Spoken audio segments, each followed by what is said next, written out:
Hey everyone, welcome.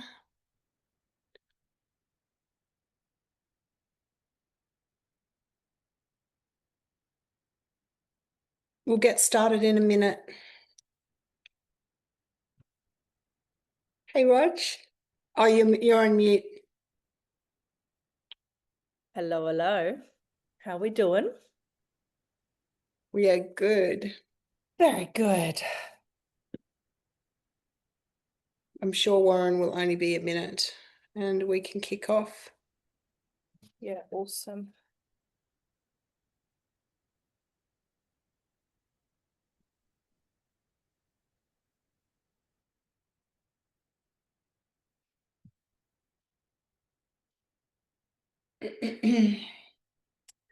I was just watching while we're waiting for Warren and talking about sovereignty today and all things like that. I was just watching a video this morning. The government's decided in, I think it's the ACT, to introduce a barbecue tax. So if you want to go to the park with a group for a birthday and use one of the barbecues, you have to have a permit, which costs you $93. And if you, for real, and if you want to change the date, it costs you another $93. No. Wow. It's I so mean, many it people. makes sense because everything else is taxed. You got to start going that way. Yeah, It's got to line more up. I would have thought the tax we pay has provided the parks. Oh my gosh. What did you say, ACT? I think it's ACT. Yeah, I shared it on my stories. It's real, That's it's wild. happening. It's all a little bit crazy I have to have a look at that. because people That can't is afford crazy. they're Wow. going to, people are using the parks, right? Because it's free, because they Yeah. can't afford to gather in other Yeah. You places. go out. Yeah. I can't even get my head around that being a real thing. All the more reason to become Wow. sovereign and do everything, learn what we need to learn so that we can become sovereign. Ladies, if you're listening in, watching, listening to our chitter chatter, just type in the chat where you're from, where you're tuning in from today. Hey, Oh, Warren. Warren, have you escaped back to Bali? I have escaped back to Bali, Jen. Good move. I'm like a Just, nomad who just literally, I'm like God. I'm here 1 minute, I'm there the next. are you ever? Yep, Vicky's in that's how I see it anyway. Vicky's in Brisbane, KL. Hey, KL in Vancouver Island.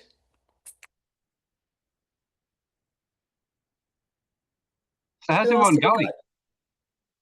We are great. We were just talking Yeah, about the it's all good. barbecue tax in the ACT, which is probably why you've escaped to Bali.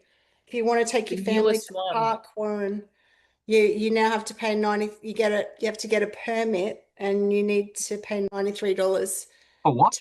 to gather in a group at a park in the ACT. Yep. Like if you want to go have a barbecue, the Yep. Australian way. And if you would like to change the date, it'll cost you another $93.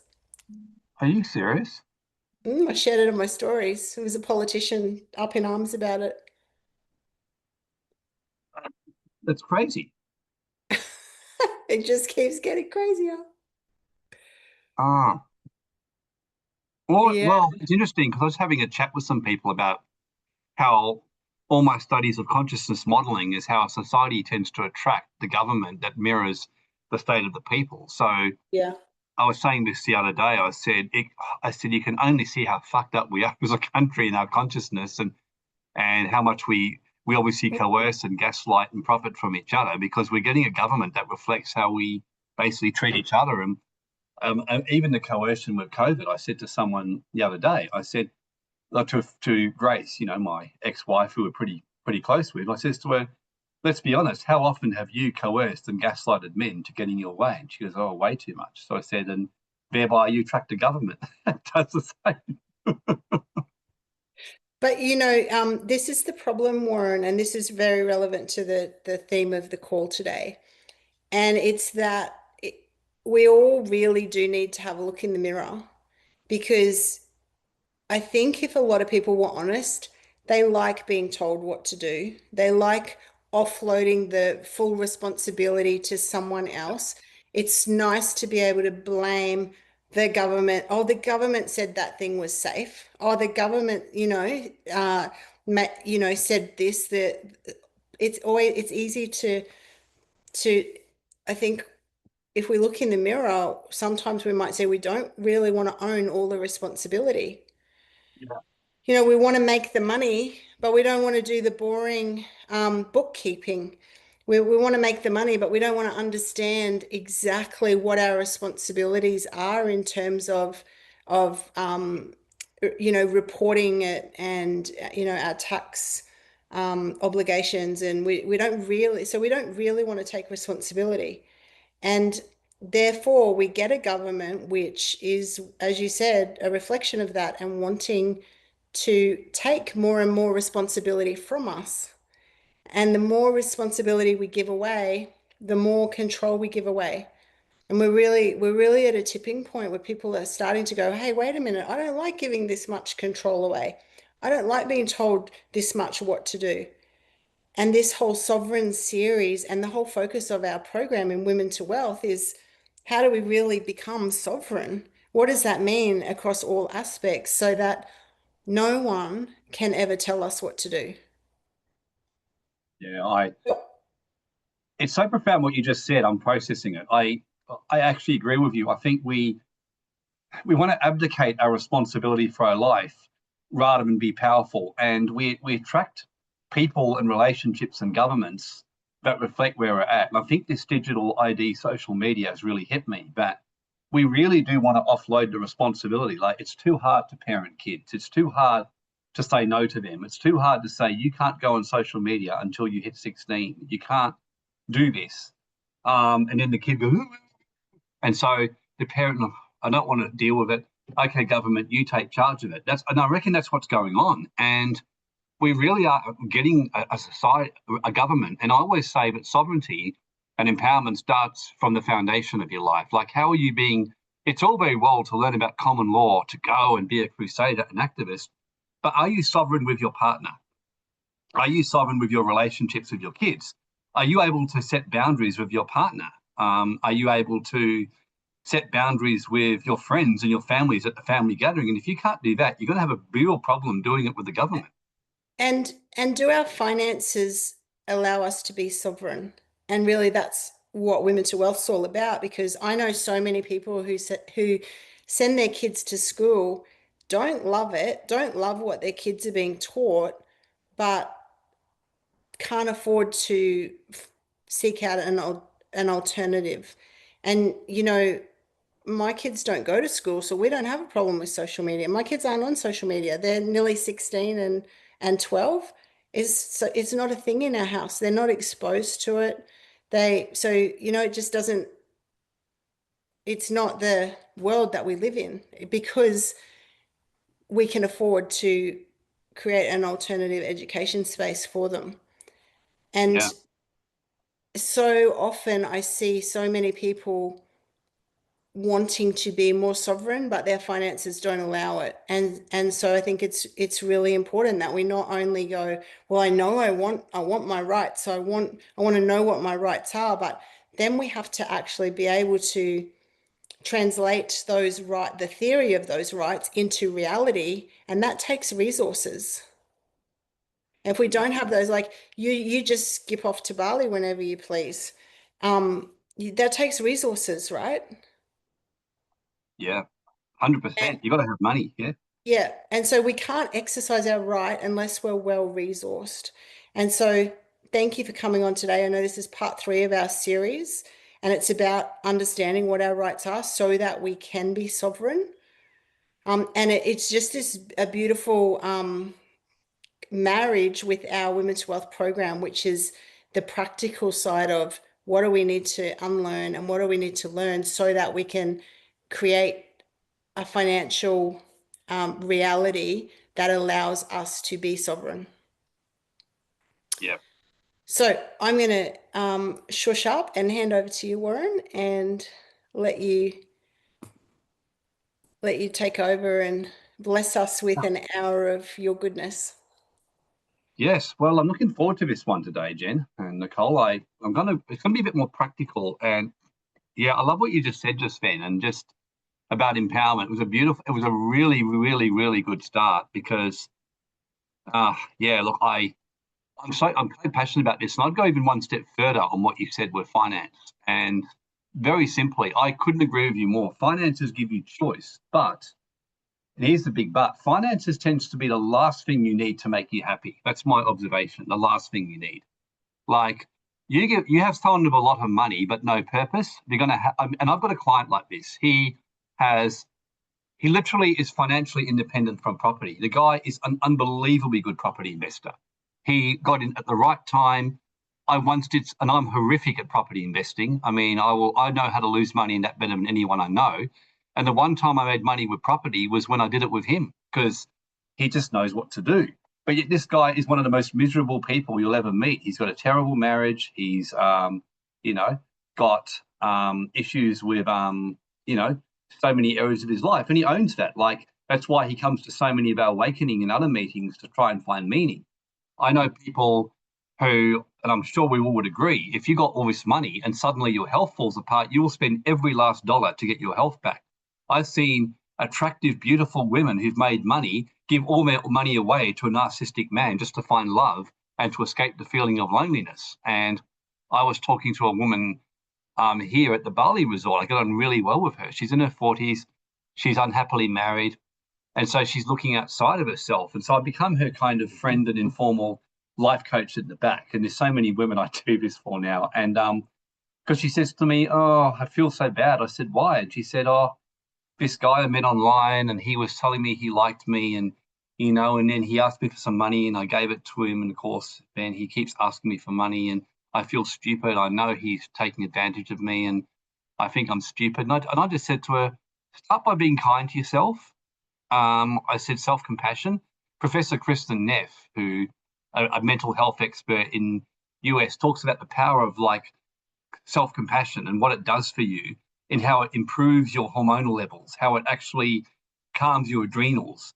Whereas people who speak negatively about themselves all the time, they stress their parasympathetic, their cortisol, and their brain dysregulates. And I know this sounds unrelated to the topic, but it really is, because you take somebody, many of you, what I'll tell you today will go, "Oh yeah, it'll make common sense." But unless you're emotionally well regulated and that, it's not going to make much difference. And I just kept saying to her, look, honestly, I said, what you want to do is be realistic with yourself. I said, you're still married. So I said, and you're not telling the guys. So that's going to create an attraction factor for you of the wrong kind of men. So I said, I think you just got to get truthful with yourself what you want. Do you want a fling or do you want a new man? And I said, if you want a fling, then own the fact you want a fling and just just be truthful with that and then see where it takes you, rather than kind of have this conflict and all that kind of stuff. And yeah, so the reason I'm saying all that is, she makes a good salary and all that kind of stuff, but she's giving money away because she feels loneliness. And we do so many crazy things. If you do a mental health course, people do everything from sex addictions to drug addictions to food addictions to everything.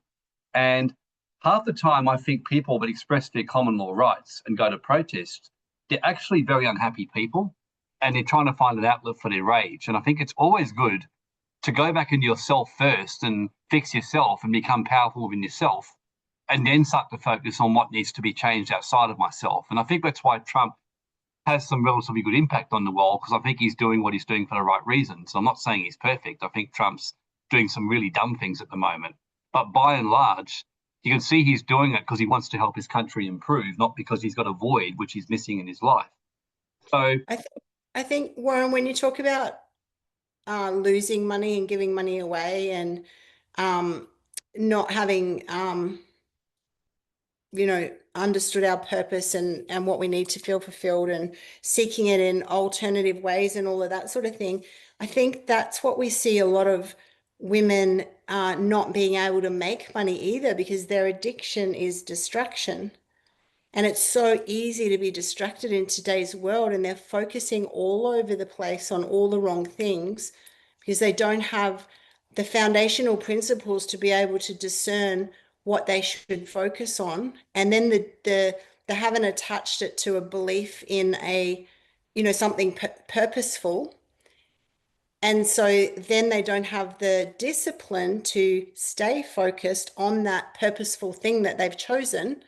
And the distractions are so overwhelming, and it is an addiction. And that's why people aren't making progress. People aren't moving forward, and they're staying broke, and they're staying so stuck inside this system, which is gradually suffocating us. It really is the frog in the pot. They're turning up the water to boiling point, and many people have become a frog that's unable to jump out or doesn't know how. Yeah. Yeah. So that addiction, I think, is, there's two parts to it. There's how do we make money, but there's how do we keep it, and how do we be the two. That's what we talk about all the time in our program. The two feelings really that we're all chasing, a feeling of peace and a feeling of fulfillment, and everything we do, everything we do is always we're actually seeking that, and often we choose unhealthy ways to seek that out, but that's really what we're chasing. And so we must, it's as you said, we must figure out all of that deeper, more concrete stuff first, and then the abundance will come, the money will come. But during the journey, at least then we've been able to feel peace and fulfillment along the way, which is the point. Yeah, couldn't agree with you more. Let me I want to show you all something on what you just said. You keep coming up with good stuff, Jen, and mucking up my presentation. So I love that. Worry, you're coming up with such good stuff that it's kind of yes, excitedly, because what you just said, this is a very good teaching resource to change your life, because she talks about what literally can transform your life to deal with voids in your life. And she like all the major mental health programs across Australia, America are built on her work now in the more alternative stuff, because she teaches you processes outside medication to actually deal with mental health. And it all comes down to what she says, there's two aspects to bringing brain calmness, correct release of hormones. You got to be comfortable with pleasure in the now, but also be taking steps to build a life worth living for your future self. In other words, meaningful pursuits. And she says little things like every year to learn one new skill so your pathways to your brain keep growing. And she said people who don't do that often end up with Alzheimer's, dementias, because if you don't use something, you lose it. And the way to think about it is if you just decided to stop using your arms in a crazy scenario for the next 3 months, you probably would find in 3 months' time, you're like, what the fuck's going on with my arms? It's just because if you don't use it, you lose it. And so she talks about that. But one of the things she talks about is the importance of taking difficult steps now and balancing pain and pleasure, because she says it's a natural thing for us to pursue pleasure and like hedonistic. And then she says, if you either pursue too much hedonism, which means too much pleasure, or too much altruism, serving, you're going to be unhappy. That's why many people who are addicted to spiritual work and helping people suddenly will do something crazy, like they'll have a breakdown or they'll go on a wild sex or eating binge for 3 months, because she said you've always got to be balancing the need to have pleasure in the now and then putting difficult steps in place for your future. Like for me, for example, I do Pilates consistently, and I don't always, for a long time, I didn't feel like doing it when I would do it. But as time went on, I now see what happens when I don't do it. And this is one of the things that stops people taking action on their finances, because that's a classic example of building a life worth living. Like steps you could take today could empower your life. For 10 years from now, your life could be very different. And if you're a woman, and if you're a woman in your 40s right now or in your 50s, I mean, it sounds a long way away, but let's say you're 44, 54, I'm sure your 54-year-old self would be yelling at you from the future saying, please listen to what this guy and what Jen and Nicole are saying today, because this is going to help me. Otherwise, I'm going to be 54, even more pissed off and afraid and pissed off at you because my life's now more difficult and I'm relying on the government and when I'm on a universal basic income. And this is fucked, you know? And I think even if you're 54, let's say, I mean, 64 sounds old, but in the modern day world, it really isn't. Like people are living till 80, 90 pretty regularly now. And most people end up just running out of money. And one of the big problems in the whole, you know, living longer, and I said this to someone, half the problem with people living longer is we run out of money as a society, because when you die when you're 65, it's kind of easy because they've proven that by the time you're 60, most of your major income earning kind of drive is lessened and you want to more slow down. It doesn't mean you don't work, but you slow down. And by then, if you don't have money, you're like, shit, well, I can't slow down. And then people, often their later years quality of life, and they end up in a retirement home and shit like that. And so what she talks about is getting the balance between living in the now. And I would love to do a course like this because I'll share something I haven't shared publicly before, literally until right now at all. When my wife died 3.5 years ago, I realized after a year and after 2 years, I wasn't coping. You know, so 4 years ago, I actually wasn't coping. I really wasn't. And I was doing everything. I was trying to do things.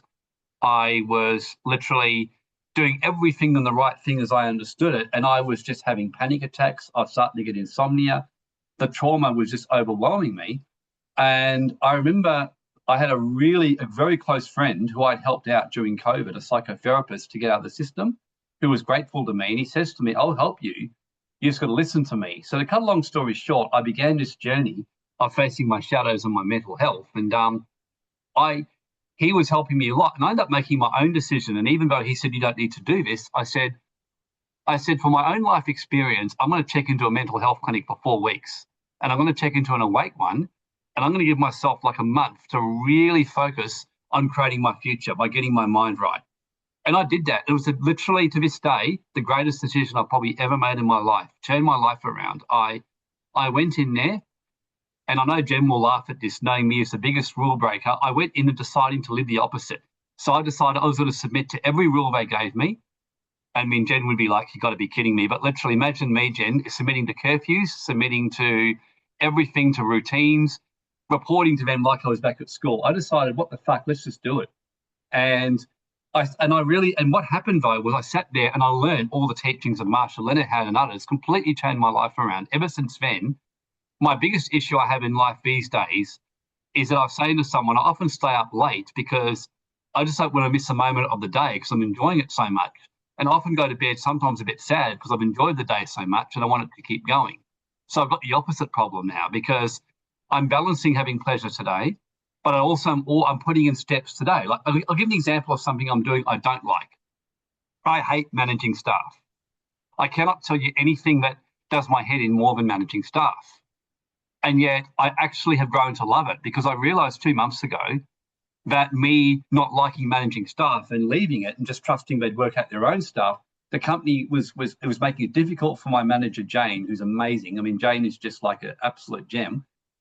And I decided after talking with Jane to get in and start doing that and following these principles. And I don't spend a lot of time every day. And I've had to slow down. I've had to learn to become more patient, whereas naturally I'm a bit snappy and impatient. My meltdowns used to be legendary among staff. And I've realized that doesn't help anything. And the company's been stabilizing. It's been improving by doing that. And in the business, and more opportunities are open, more people are coming to me because they're saying to me, you've got such a great system. And I've noticed my mental health is literally magnificent, like really, really good.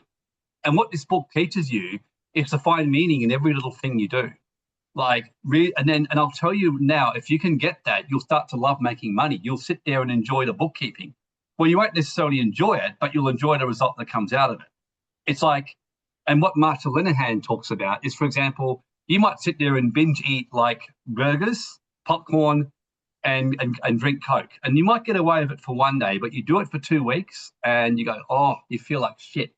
Whereas by contrast, you might start a routine today of the gym, doing some simple stuff daily where you work on your finances, you start slowly building a business, you start putting some time in, you start thinking, I'm going to manage my connect nodes a bit better. I'm going to make sure that all my assets are there. I'm going to look over my finances. I'm going to spend some time. I'm going to start doing a weekly budget for my finances.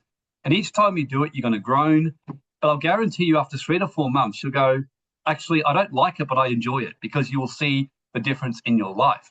And that's kind of, yeah, I certainly didn't expect to go down this path. I haven't shared that publicly before, what I shared, just purely for my own reasons. But yeah, I chose to do that, not because I was a psychiatric mess. In fact, my psychotherapist kept saying to me, you realise you'll be the most mentally healthy person in the place. I said, I know. But if nothing else, you have to admit it'll be a great adventure for me. And he goes, oh, yeah. He goes, well, if you're going to do it, he said, enjoy it and embrace it. And I probably got, and the great thing was, thanks to Albo, he'd passed one of his socialist laws that said all private health companies had to give an automatic upgrade if requested, without any waiting period for any psychiatric mental health services. When I heard about that, I thought, shit. So I jumped in on it and literally got the whole thing paid for through private health, like world-class treatment. Yeah, I knew like that, Jed. Thanks to Albo, I fucking wanted to kiss him after that. So Albo's socialist stuff gave me a really good little boost, and I got world-class mental health treatment, as well as learning about the power of the brain, the mind, which is now I'm writing a new book, which I'm about to release, all about the brain and how you can transform into a limitless way of thinking. And it's a really good book to kind of help you understand different ways to become a good regulator of your emotions, a different way of learning to build meaningful pursuits. So, for example, they say, don't just go and detox and not do social media at all. You might stop it for a time and then slowly build it back in. Take charge of that.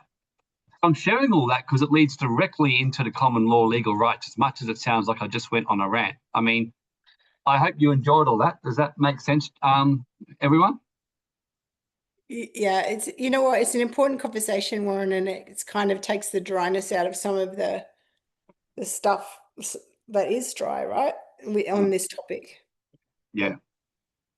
100%. Yeah, you want to take that stuff out of it, because empowerment comes down to that. Because I'll tell you now, learning common law and learning your rights, it doesn't just change your relationship with the government, it will actually change your relationship with everyone around you. Like, when I learnt this kind of stuff, I became more empowered in my relationships, I noticed. I became more empowered in everything, because the reason why people start doing addictions, or they start doing things like biting their nails, or you start doing things like random habits or spending money on a shopping spree, is just to fill an inner void or an addiction to escape a disempowering reality that you're feeling. And so this is why people become vulnerable to that. And when you're not empowered, I mean, you're not going to be empowered in your relationships. And I've seen many relationships break up, including one that ended for me. It simply ended because I was so frustrated, because the girl I was seeing, I really did like her. And I knew she would be frustrated with things, and she kept saying, no, I'm fine. And then she exploded 3 days later. And in the end, our relationship broke up and she was shattered. But yeah, that's not being able to express and be empowered. So being empowered will change everything. And setting up your financial affairs and your knowledge for the future. In other words, your past doesn't define your future. And I tell this to my kids. I say, whatever we did right and wrong in our parenting, up until 18, it's on us. Over 18, it's on you.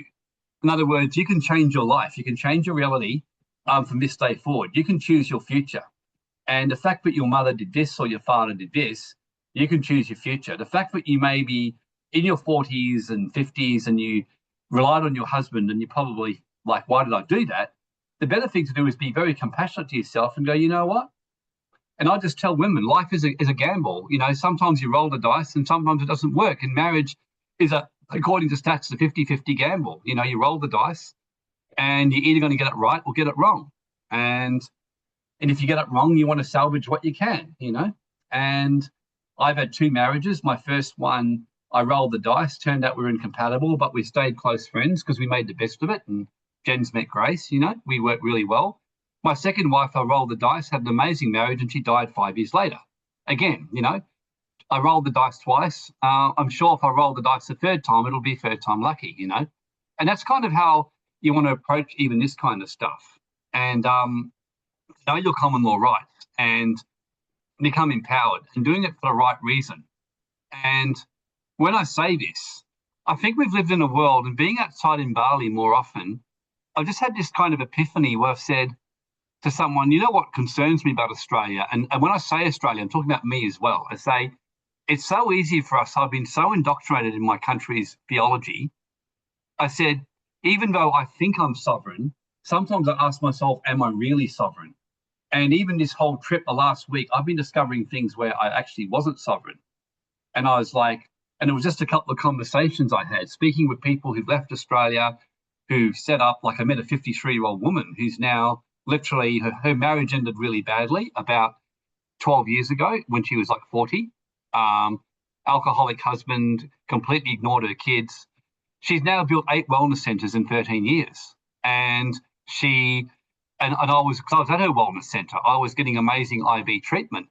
And that's what she said to me. And she still was very feminine. She was great to chat to. She had her problems like everyone else. But she said, you know what, I realised that I couldn't rely on my husband, on anyone else, like I did at the beginning. And I decided that I wanted to create a future for myself, but I wanted to do it in a way that really served people in accordance with my feminine heart, is what she said to me, which is why I love Jen and Nicole, because they're, you could see they're serving their feminine heart.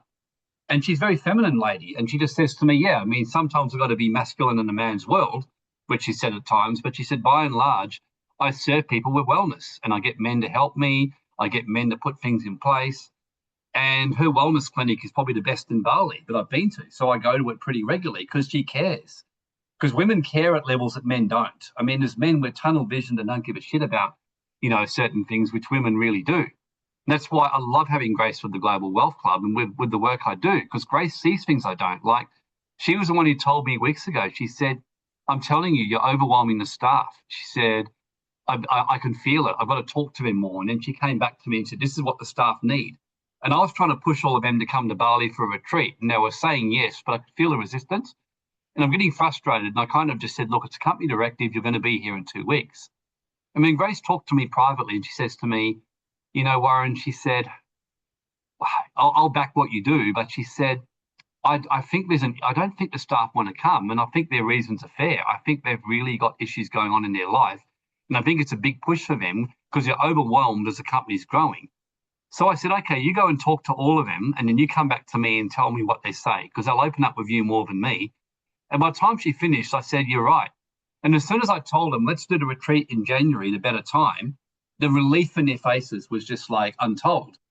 And, and this is why I think women, you can add a value to the world that we men can't give. That's kind of what I want to share from a man's point of view. You add value to us that without you, we don't really get the job done.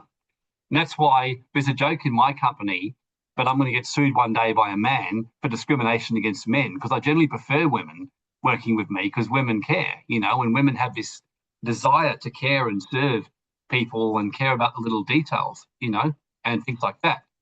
So it's a good thing to start with your empowerment and your women's wealth finances, really getting back to how as a woman can I serve the world? And, in a marriage, you were in a way serving your family unit, you were serving your partner, and they were, in your eyes, serving you. That unit's broken down, but that doesn't mean the end of your life. It can mean now, how can I bring my gift to the world and help people? And like Grace is single, and she said to me, I'm actually happy being single. She said, because I'm surrounded by good men. She said, I'm still close to you. She's close with Trent, who Jen knows about. She's close to many men. And she goes, yeah, I'd love to meet a man, but I don't need one anymore. I'm not desperate. If a good one comes on, I'll be absolutely wrapped, And so absolutely wrapped. Yeah, Kirsty goes, I'll come and work for you.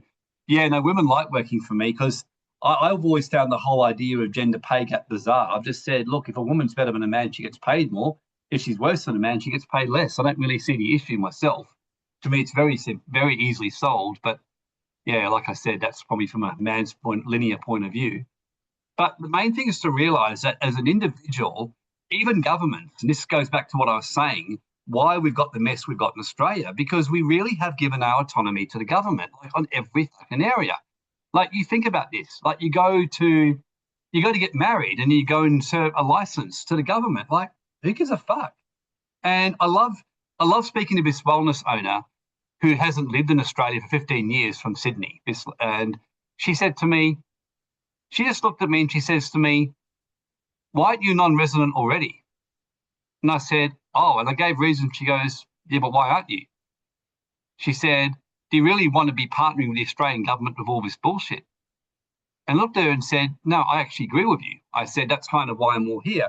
Because she said, this is why I left Sydney, Warren. She said, it's like, she goes, I put my blood, sweat and tears, my love. I serve, I obey government rules. I put compliance in to make sure I wellness things. I build a staff. It takes years to get the systems in place. She said, to work with the people. And she said, I'm not going to give 30 to 40%. She was like, they're forcing me into a partnership with them to give them a share of the profits. And she said, fuck them. She goes, I'm not giving them that stuff. She said, I want to choose who I partner with. And she said, I'm happy to partner with the Balinese government and give them 10%, which is about what I pay them. She goes, I can live with that. She said, it's a fair partnership contribution for letting me work in their system. And I said, it's a very pure way of looking at it, but I like it. And the reason I'm sharing it is this is someone who's speaking from a point of view of sovereign. And again, don't get overwhelmed if you think I'm not ready for that.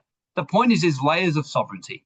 You want to start with sovereignty within yourself and realize that this is why we've got what we've got. This is why governments are doing absurd things. Why our kids get bullied in school and we don't know what to do. Why we get bullied in the workplace. Why we got bullied during COVID. Most people had no idea how to deal with that situation, you know? And it's just a classic example and the sovereign, it doesn't mean you're a rebel. A sovereign just means, or the man or woman, is I'm living my life on my terms, but I'm also going to respect the terms of others. And then you have a better relationship with governments. Like if I went to Dubai tomorrow, I wouldn't go in there and do a protest. I mean, I would be going to Dubai, I'd be fitting in with their laws, but I would probably choose not to live there in a more strict Muslim country that cuts your hand off if you get caught stealing. I'm like, no, it's probably a bit too much for me. So the sovereign makes choices, weighs up the pros and cons and can do that kind of stuff. And that's kind of, and the main thing for all of you today is to keep in mind on the assumption that you're either in Australia or Canada and not going to leave tomorrow, the main way to start is being sovereign in your own land, is what I call. Become sovereign in your own land. Become sovereign in your household with your kids. So you don't have to kind of, you know, divest to the government to say, you stop my kids getting on social media. I will make sure my kids don't get on it if I don't want them on it. You want to be taking sovereignty within your workplace. And because natural rights are born with us and they cannot be taken away from us by human power. And this is what Dickinson said, the life, liberty, property. For example, a really good example of this, and it's important to get this, is it a natural right that we can go and fish and get some food? Or let's use a more relevant one, that we can just go to a park and have a barbecue. I mean, it's just a natural thing. Now, in saying that, sure, I mean, if someone's maintaining the park, like the council, you could say a sovereign would go, okay, well, I don't have any problem in principle with something to actually do that.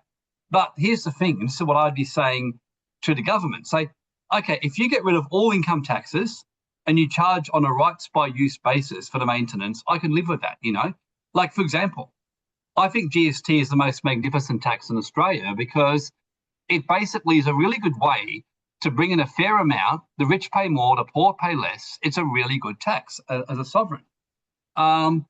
If a road toll, if we didn't have income tax, even a road toll, I can live with that because someone's got to pay for rolls. So to me, if a government said, let's just get rid of all income tax, and what we're going to do is we're going to charge the roads on a user basis. We're going to charge tolls on the freeways and an annual license fee, which will cover the cost of the road maintenance. I mean, would anyone here complain about that? I mean, if you did, you're self-entitled narcissist, really, who wants to live off freebie. But really, I think most of us wouldn't complain about that. We go, what Jen's really saying is she says, on the one hand, you tax our income by force, literally. You tax our other stuff by force, so everything by force. And now you want to say, pay for a barbecue? Fuck you. Am I right? That's kind of what you're saying. And a sovereign can do this. Yeah, exactly. And this is the foundation of common law. A common law person picks their battles because they think things through, you know? And that's ridiculous. Like charging for a barbecue when you're already charging for everything else you do, it's just become an extortion racket now to fund, and anyone can see that, elites and people who want to live off the people and do fuck all. And common law is about getting back in your own sovereignty first and foremost and recognising this. And that's why every single law, I always go back to this, like life, liberty, property. So this is a standard. So, for example, if your child is being bullied, does this affect your life, liberty, property of your child? The answer is, well, yes, it does. It affects their liberty in some way, or their property, their right to be free and not be coerced. If you're being bullied in the workplace, it's the same kind of deal. If you're fined for doing 10 Ks over the limit on the roads, well, no, you're not. You know, that's a different story. And so if you're being coerced into debts or whatever else. So the biggest thing that you want to learn is to be empowered. And this is why I always like this quote. You want to plan for what's going to be hard while it's easy. And it's fair to say right now in the world, it is getting worse. And I think many, just type a Y or raise your hand if you really at times feel overwhelmed what's going on in the world and how to get yourself financially in a situation to handle managing the rising cost of living. Just type a Y or raise your hand. Want to make sure you're all here, not dead.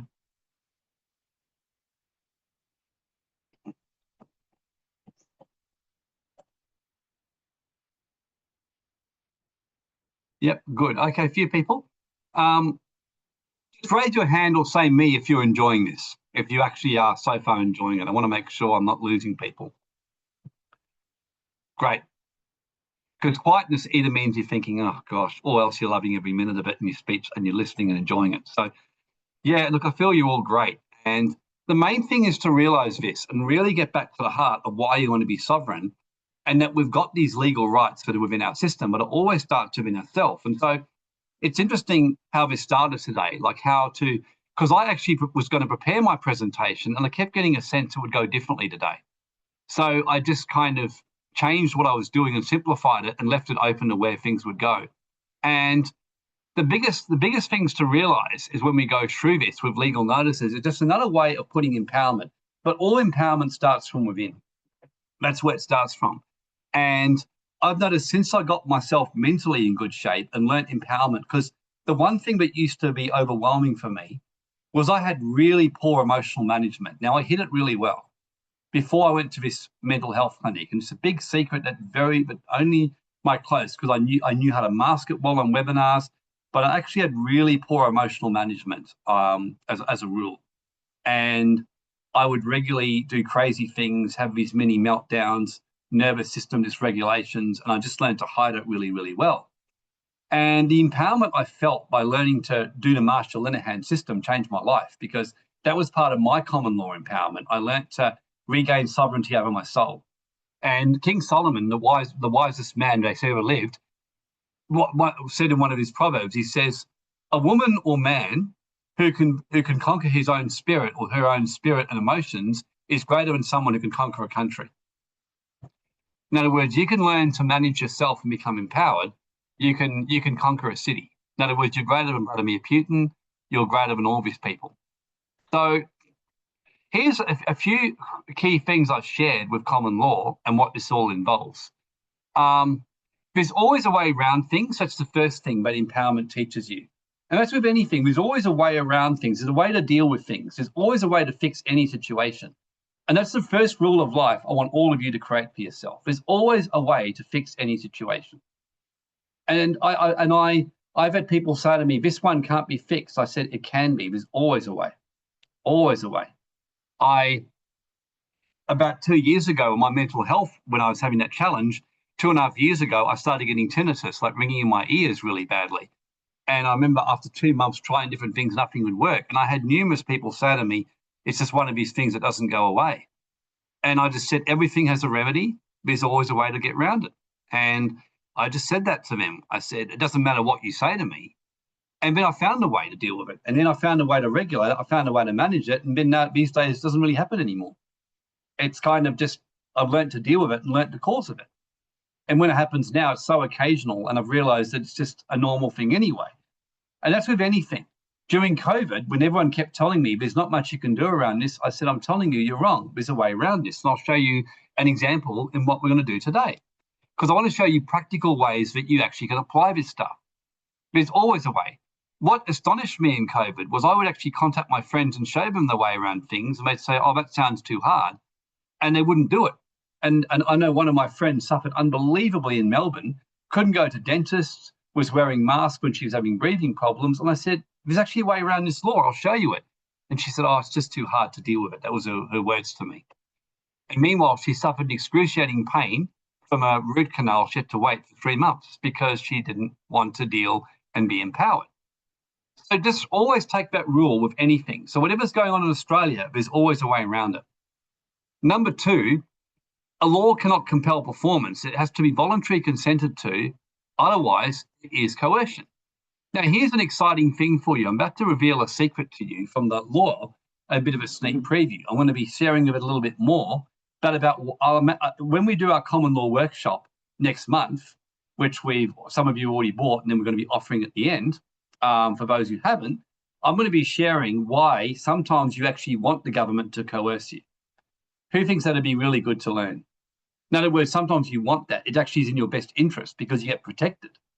But there's actually some legal protections you get when you're coerced, which you don't get if you're voluntary. Do you find that pretty good, Jen? This is a lawyer's secret. Why sometimes you want to be coerced.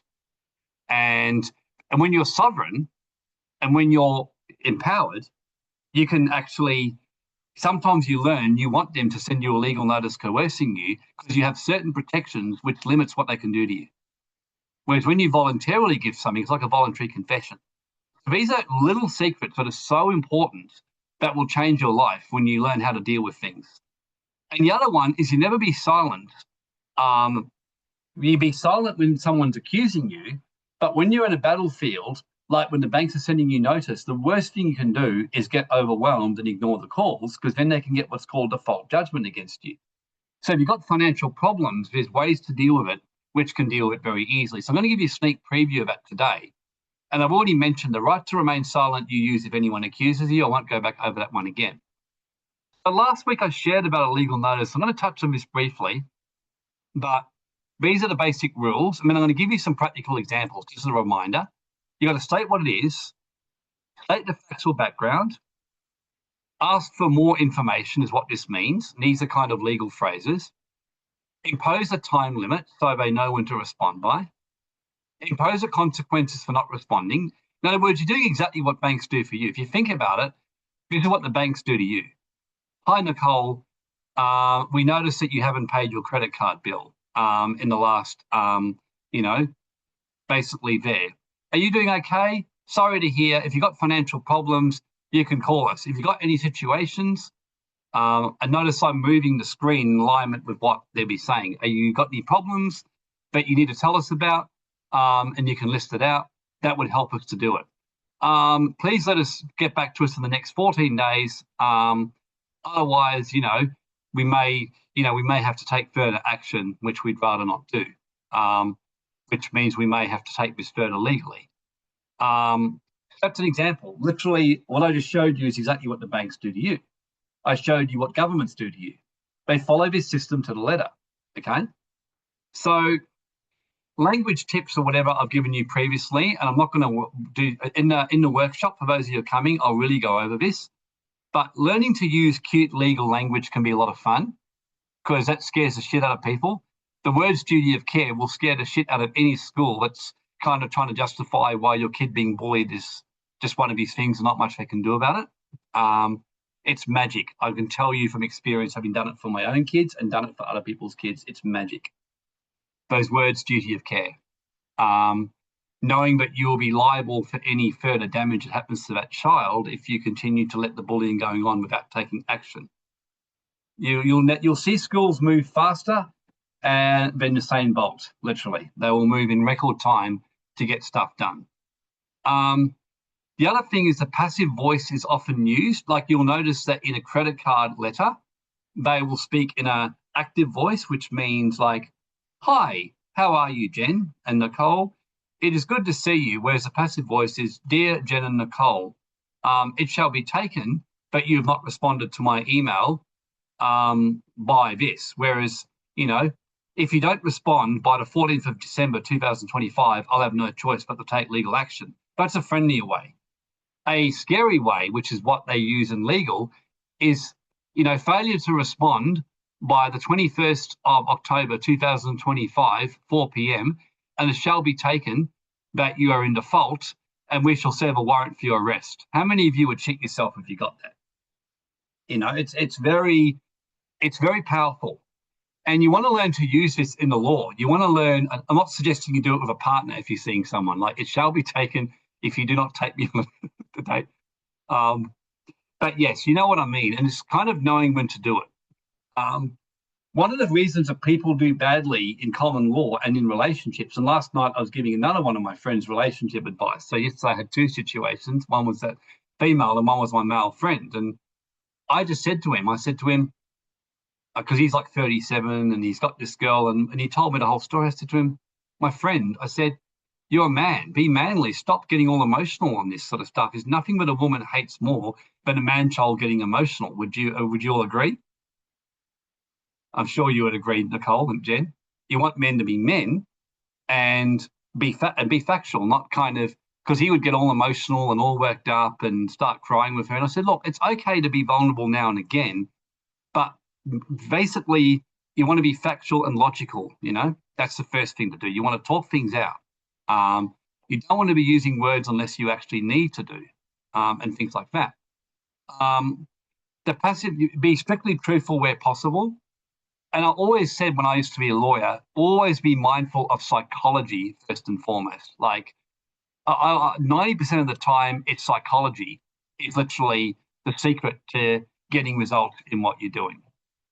So basically imposing it. So this is a summary of what I've given there. And I'm going to give you some practical examples. We're actually going to look at some right now, so you can see for yourself, rather than just show you, lots of slides. So let's start by showing you a legal notice template. So this is just an example of the kind of thing I'll be giving you in the workshop if you do it. You'll get access to the templates, so you'll be able to use these yourself. So this is just an example of what I've given here. That you state the matter at hand, you give the background, and then you're following the system here. The third and better particulars. The bullying has continued unabated. Alan is not wanting to go to school and has been wetting his bed ever since. It's difficult to convince him to go back to bed.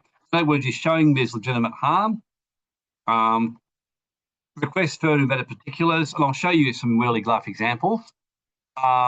That's the first part, as you can see, is a factual background, which I've given here. Then the refer to better particulars. Like, for example, the school has said to you that Alan provoked the issue. You may want to ask for further and better particulars of the basis they rely on. In other words, that's an example of that. Then you specify the remedy you're seeking. Give a time limit, depending on the circumstance. And then you can see this, the consequence. Who likes this model of template? Who thinks this is pretty damn cool? Warren, in your course that you're running soon, are you going to supply these templates? Will that be 100%. part? 100%. Because I kind of think, like, I'm going to make it easy for you. I'm going to make it easy for everyone.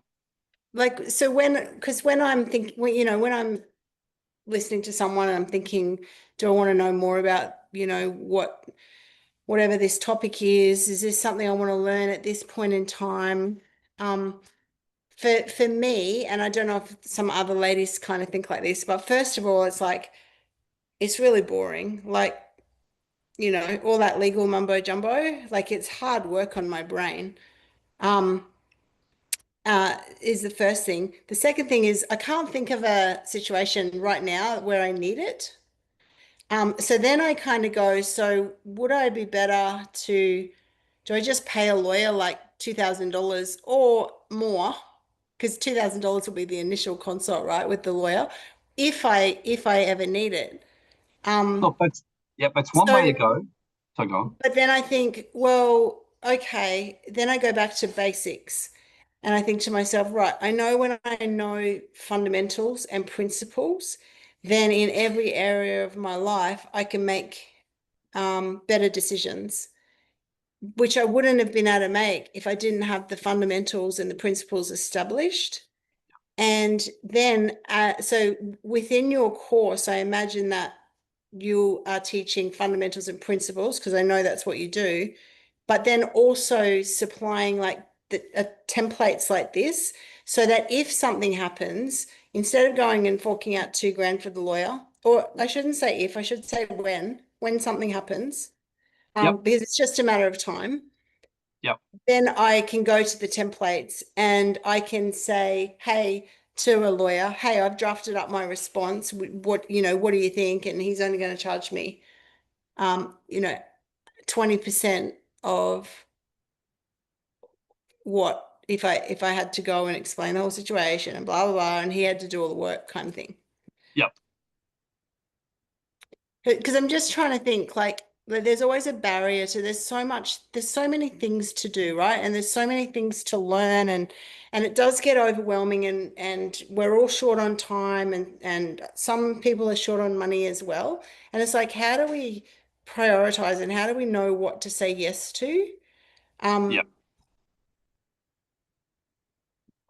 So I just wanted to, so I kind of go, yeah, the content's boring. Like, it's, you make it funny and you tell your stories and you make it more entertaining. But in general, like looking at that letter, it's like, specify the remedy you are seeking, impose a time limit, impose a consequence for not complying. Like, it's not riveting stuff.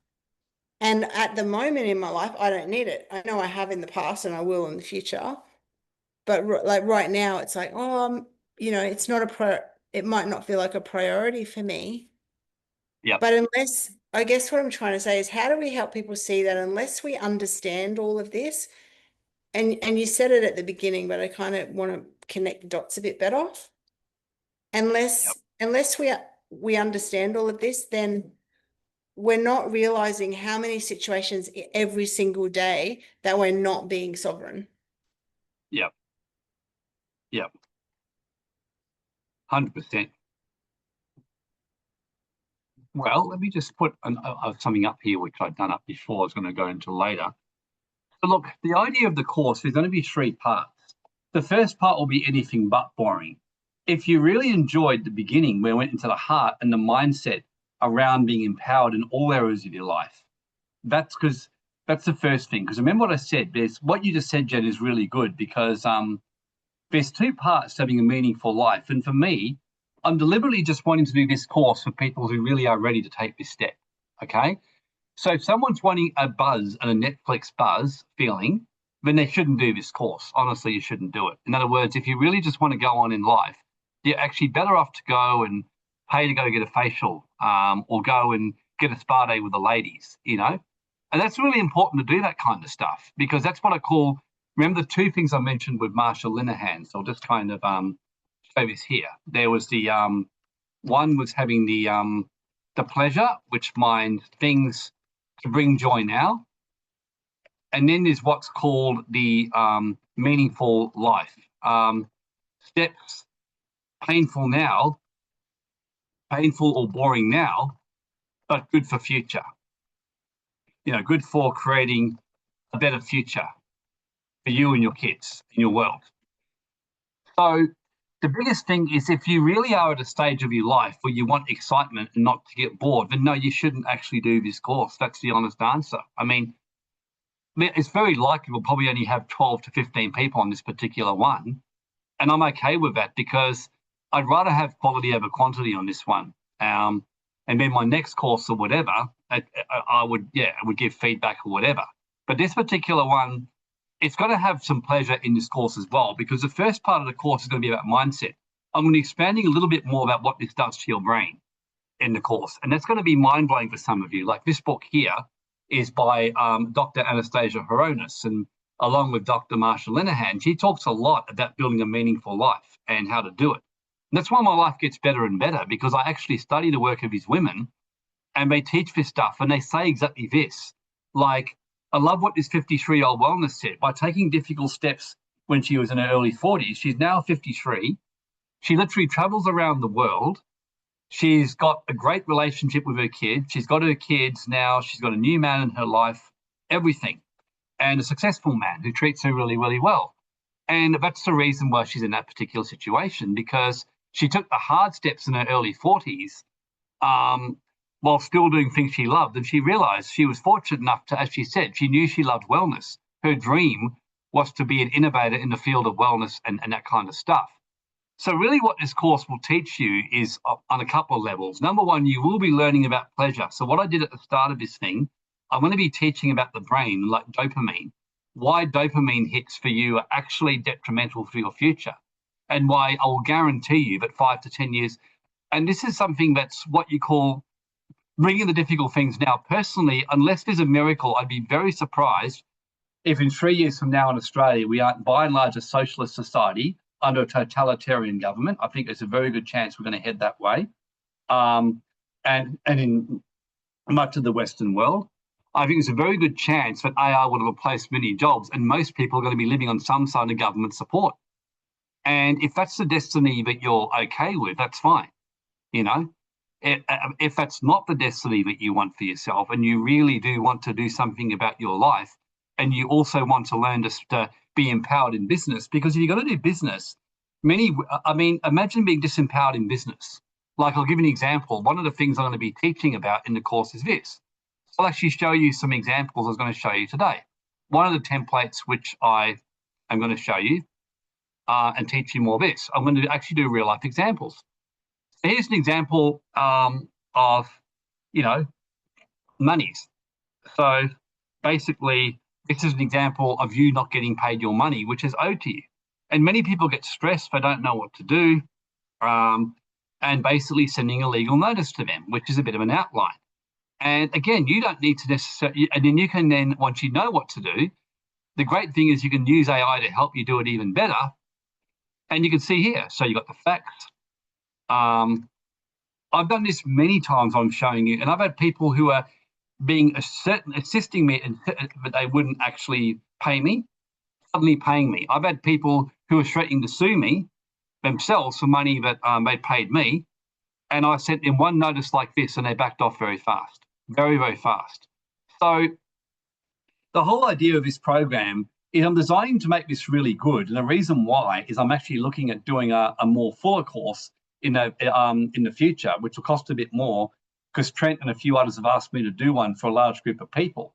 So this one, you're going to get a bit of a special treat, because I'm kind of using this deliberately to give a good deal. I'm going to make it very women focused. It's going to be very involved. I don't think we're going to get much more than 12 to 15 people. And it means you're going to be able to ask your personal questions, your situations, and get some help. So in summary, this is what you're going to get. You're going to get really good stuff around what about the whole framework behind sovereignty, what gives you a meaningful life, stuff that I actually learned, and the government nicely paid 25 grand for me to learn world-class mental health stuff, literally. So I'm going to be giving you a sneak preview of that, and I can promise you, I will be so convinced this course will change your life if you do it. I will do something I don't really like doing. I'll happily give a guarantee I'll give you money back. If after the course you think that was a waste of my time and money, you can ask for your money back and you'll get it back, no questions asked. And I think you would agree, Jen, it's pretty fair. I'm that certain that this course is going to be the best investment of your money you've done. You'll just be able to practice the empowerment yourself and ask me for the money back, which means if you want to scam me, you can. If you want to kind of come, get a great time and then scam me to get the money back, I'm going to let you do it. And trust your goodwill.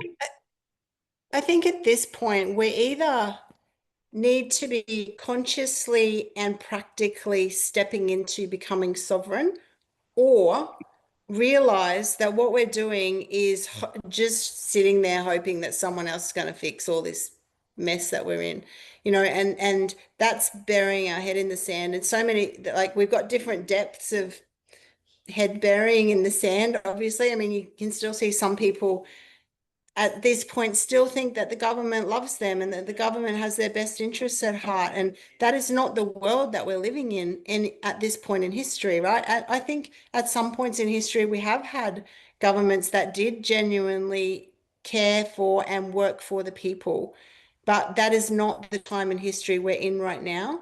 And so some people are still in that place where they think, oh my gosh, the government wouldn't intentionally, do anything. Maybe they do some silly things, but and then we've got other people who see that there's a whole lot of wrong going on and a whole lot of not okay, and hoping that, you know, the next election changes the result.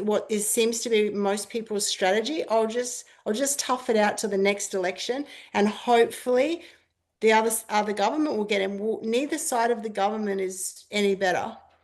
And it has to be a complete overhaul of our electoral system. Like, a lot has to happen for it to get better at this point. And so we can either just sit there going, I hope someone's going to save me. I hope Prince Charming's going to appear. I hope someone's going to dump a lot of money in my bank account, and then I'll figure out how to escape. Or as you said, we can do the learning now, and we can know exactly what is possible for us to do. We can create the financial resources to allow us to do what we want to do. And then we can put those plans in action with the right people and access to the right networks. And, you know, I know, like, if I think about it over the last 4 years since I've known you, I mean, you've saved me at least $1 million. $1 million. Just, you know, and yeah, I've paid you some money, you know, every month so that I can consult to you and I can have you there on retainer and be my advisor, but it's much less than what you've saved me.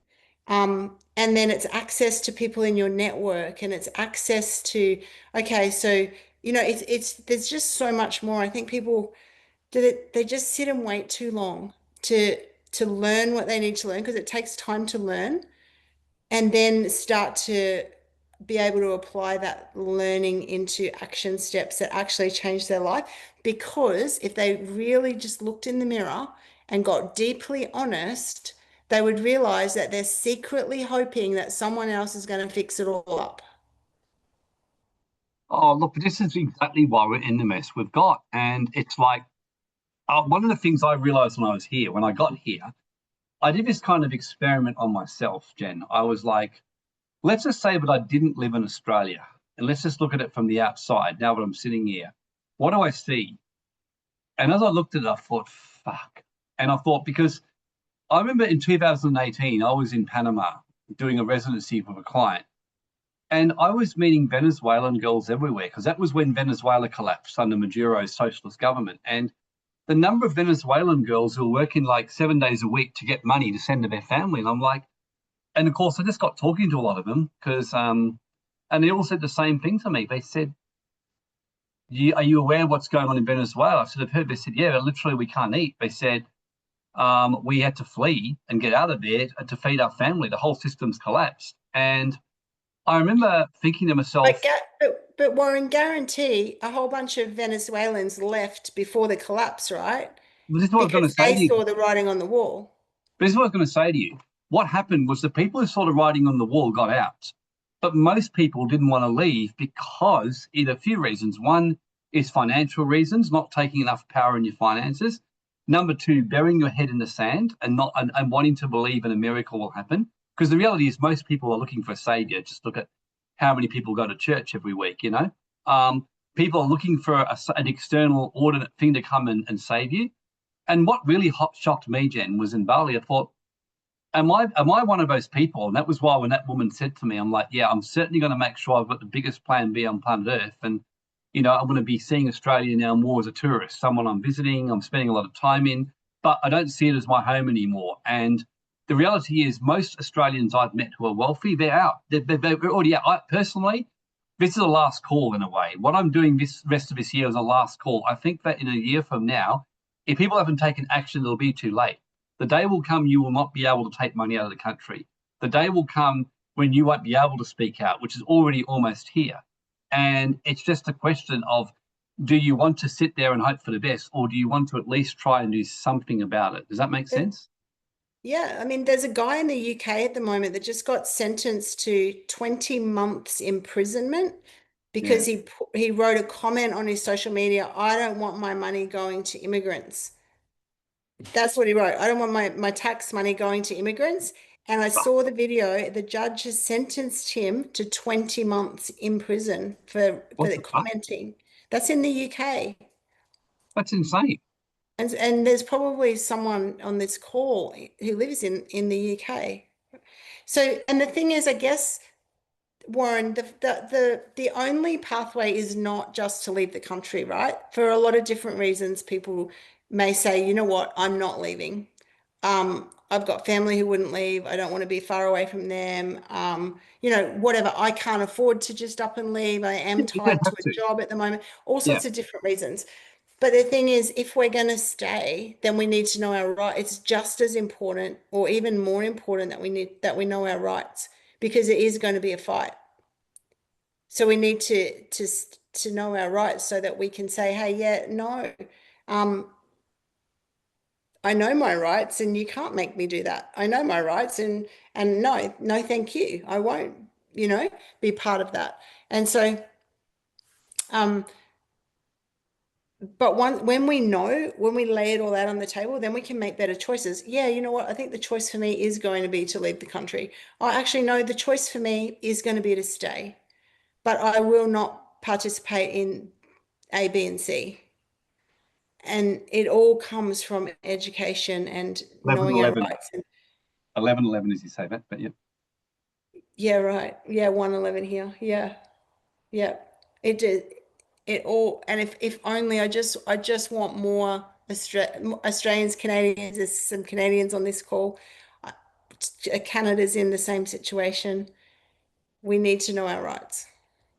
Oh, I can't say it strongly enough. I mean, my only regret with this course is I didn't charge more, not because of needing the money, but to get people to take it seriously and invest in it. Just because, as I see it, is that if people don't want to do something, whether it's this course or something, to invest in your rights and future, then yeah, there's really not a lot you can do. And I do agree with you. I think that we're look, when I look at it objectively, Jen, we're in perilous times. I mean, it's extraordinary. We just had 3 years where the flu was branded as a weird name called COVID, and they just coerced the whole population to a vaccine, left numerous injuries, and got away with it. Now, that's literally what's happened. By and large, you've got away with it. You've got a guy who is far from perfect, but trying to fix things. And, Donald Trump gets up and very fearlessly announces about the link between paracetamol and autism. And I thought, fuck, that's brilliant, But yeah, he's being absolutely hammered, But what Trump is showing is that we are in a war. And this is what I told my kids when they were at school. I said to them, here's the rules, guys. I said, if someone ever bullies you, fight back. I said, never pick a fight that you don't need. Avoid picking a fight. But if someone bullies you, warn them once, give them a free pass. The second time, you fight back. If you see your friends being bullied, protect them. If I hear you bullying anyone else, I'll bully you as a parent. I said, do you understand? And they were like, yep. And that was it. And that was how they lived their life. And a good example of where being the courses, the skills in this can help so much is I'll give you a couple of examples. One from my personal life, and then I'll show you one from happened in COVID. In my personal life, one of my JV partners, who I get on very well with, he started becoming very disrespectful to me. This was a while ago now. And the first time I let it go, he just said some really terrible things and happened again, like really terrible things. And I started getting into my emotional bitch slap kind of, victim mode. And I was telling, a couple of my friends about a fucking asshole and this and that. Of course, my female saying, yeah, you shouldn't put up with it. And then one of my male friends said to me, well, why don't you just address it? And that was all he said to me. Why do you not deal with it? Don't just cut him off, just deal with it. And I kind of go, okay. So I had another talk with him and he started to go off me again. And then I stopped him and all I said to him, using the common law stuff, I was very, very clear with him. And I said to him, look, I said, let's go through what is the actual issue that you've got with me. In other words, state the matter at hand. So I applied this, not even in a notice, practically. State the issue at hand. What is your real issue with me? And then he went through and he went off about this thing. And most of it was just really a couple of minor things, which he was pissed off about and stuff like that. And I realized a lot of it was just his own stress because he wasn't coping with his own affairs and was overwhelmed with stuff. So then I kind of said to him, okay, well, what do you want done about it? And he went all over the place with different things and stuff like that. So then it was time to specify a consequence and a remedy. And all I said to him was this. I said, this time I'm going to give you a free pass. But I said, we're not going to have this conversation again. And this is all I'm going to say to you. I said, I actually like working with you and I'm keen to work with you. and we just got to get our systems right to make sure we both make money from this. Because clearly you're paying. I said I can see one of your grievances is just. I said you're not making money enough from one of the things we're doing, which is all you needed to say, by the way. But I said because you're not, let's just redefine the splits to make sure you make money and I make money. And he goes, oh, really? I said, yeah. And I emphasized again. So I said, I'm happy to do that. He goes, that sounds great. And I said, this time you're getting a free pass, but I can assure you next time I won't be speaking to you like this. Am I really clear? And he cracked up and he goes, yep, you got it, Blackie. And never had a problem with him since. And not only that, we're doing more stuff together, have the best business relationship, because I followed that common law system. I literally went through, you specify the facts at hand, you find out what's going on, which, by the way, is what Jesus said in the Bible. The common law foundation is what Jesus taught in the Bible. He says, if you have a dispute with your sister or brother, first you go to them and you walk through it with them. You ask them the question, you specify it out, you give them a free pass and sort it out. If they don't do it then you go to them again with 2 or 3 witnesses, and the witnesses is like the letter. This is where you give the notice. This is where you give them the warnings. If they still don't do it, it says bring it to the church, which means bring it to the courts, bring it to legal matters. If it still doesn't happen, treat them as a heathen or publican. In other words, expunge them from your life. So there's a system which you follow. So I did that there. And another example was during COVID. I'll just quickly show you what I did there. I actually went into the mask things and I had a bit of a look at it. So when they first came out and everyone was freaking out, I'm not going to wear a mask, I didn't even get emotional. I just picked up the thing and I read the Emergency Management Act. Because I thought, because remember, I knew what are the 3 rules I've told you. The 3 rules, I'll just quickly go back to them. Is every law must have a remedy. I cannot be coerced unless it's voluntary. But if I say nothing, then I agree to it. That's actually the 3 rules of law. So you can see why this course is the most powerful thing you'll ever learn, not just for legal matters, but for your own life. This works with anything, by the way. It works with a relationship. There's a remedy to deal with something. You can't be coerced. And if you do nothing about it, by default, you've agreed to everything that's happening around you. And so I basically went back to basics and I read this. So it says that the person has to have a physical or mental illness, condition which makes wearing a face-fitting cover. That was the exemption. So it says you exempt. And then it says people who have a physical or mental illness, condition, or disability are also exempt. You may wish to ask your registered health practitioner or disability condition to issue a letter confirming this. Then I read the examples, and one of them was if you have respiratory or breathing difficulties which make wearing a mask impractical. As a kid, I had asthma chronic. I went to my childhood doctor, got it written out. I showed him the directive. He laughed. He said, no problem, write it out. The number of times I just simply showed the directives to people who tried to push them out. I had a law firm who even said to me, we don't care about your exemption. They said, we know what you're saying, but this. And I just laughed. I actually said to them, and I was ready, I'll pull out the legislation. I said to him, so you're trying to say, but you're a law firm and you ignore legislation. And the guy pissed himself laughing, literally.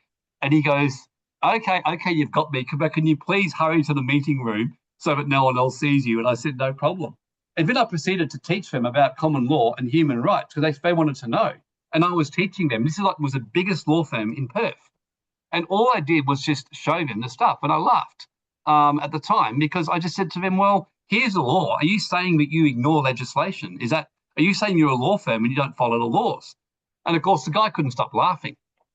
So the point I'm saying is that this course, look, really, I mean, for all I know, we might only get 10, 12 people come along to this course. I don't mind. This course is for people who really hear what we're saying here and what you just said, Jen, and realise that yeah, especially if you're financially not in a great position, you need to do this course even more because you need to know how to stand up for yourself. You need to know how to speak out. And it's not just in the government. This course will show you how to do it with your relationships. If you've got a job and you're getting a hard time getting a pay rise, if you're getting someone harass you for money, if you're getting an electricity provider harass you for money which you don't owe, if your credit rating's been screwed up by money that you couldn't pay, you're going to learn how to deal with all that. I'm hoping that you would all see that if you're willing to do at least step number 2 here, see that this is going to give you some decent value in your life, and I'm sure you would agree.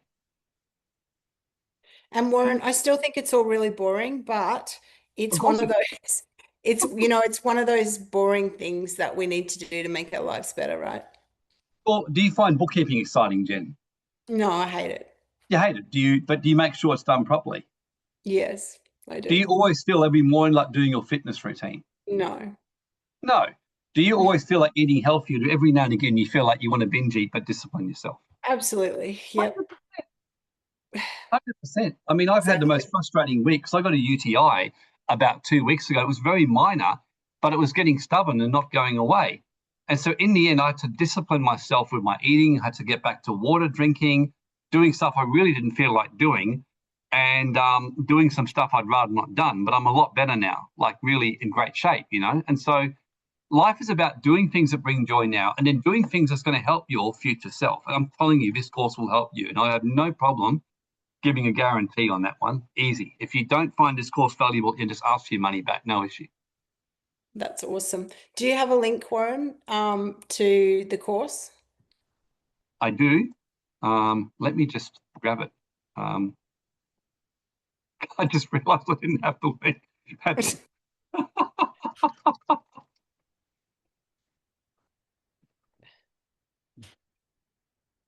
Yeah, so I got the link. So yeah, basically what we're doing, just so you know, in terms of the price, it's $9.97 Australian. But if you've already purchased something from DWC in the past, it's $4.97. Okay, in other words, if you're basically, got one of our crypto templates, if you've got our Ignite, anything like that, it's only going to be $4.97. So, Awesome. any questions from anyone? Let's while we're waiting for the link to be put up. Any questions from people?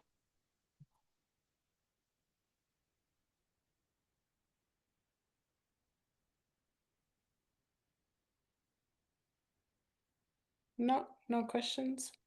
Nope. Now there must be some questions. Type of why if you're planning, or at least if you're going to be signing up or thinking about it. Just give me a why or whatever, just so I get a bit of an idea. Here's a link. It's in there now. Oh, Kirsty, yeah, you're the one who wants to work for me in Bali. So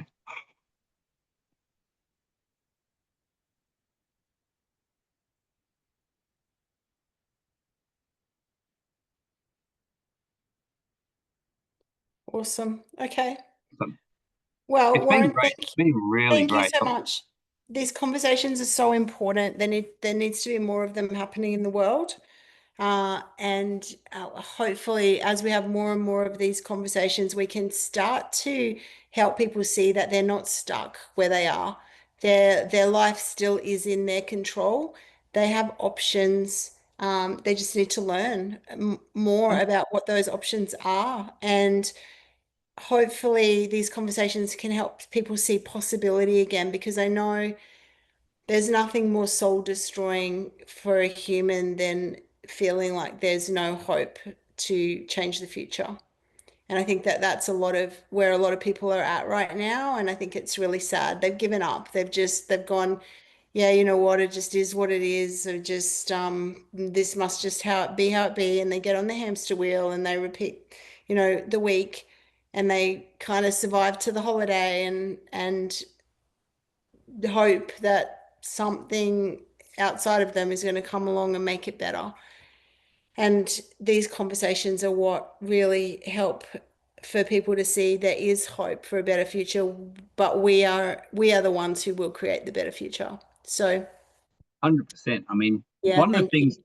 one question I've got of you, and this is just, you can always say you'll think about it, but do you think it would be valuable to do one of these Wealth Wednesday monthly sessions on what we did at the start, on actually living a meaningful life and really finding a life of purpose? Because I've noticed that that's been the thing that with myself and clients, it makes a huge difference, not only with making money, but quality of life. I think that conversation is so important, and people just aren't having it anymore because people are just accepting the struggle. Yeah. And people have forgotten that they can create absolutely any life that they want. And this is it. This is their time to do that, to create any life. They've given up on that. So the more conversations we have about possibility and potential and, abundance, and we're having conversations with people who are doing it, like people like all three of us we're living the life that we want to live, where we want to live, doing what we want to do, 100% in control of our time. You know, I think that's the evidence. Because I always look at someone else who's doing something amazing, and I think if they can do it, then I can do it, right? I just have to learn. I just have to learn what they've learned, and if I do what they do, I'll get to where they are. You can't argue with that logic. And so yeah, more of these conversations are awesome. So thank you, Warren, and thank you, ladies, so much for joining us. Really appreciate your time. Yeah, more And of these conversations. I couldn't agree more. I'm really passionate about this right now, Jen, because I think a lot of people are living with a lot of void. That's what I've noticed. And I think yeah, that you do stuff around filling that void. And I noticed that then people want to, like, I enjoy being a manager of my company because I've got a meaningful life now. I like it because I can see it's changing lives, even though normally, I mean, basically how you feel about bookkeeping is how I feel about managing.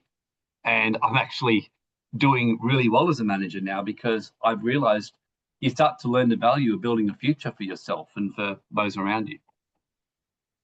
yeah, so good. Excellent. Thank you so much, everyone. Take care, and we'll Everyone, talk soon. thank you. Okay, Talk soon. Thank you. Bye for now. bye. To kick the habit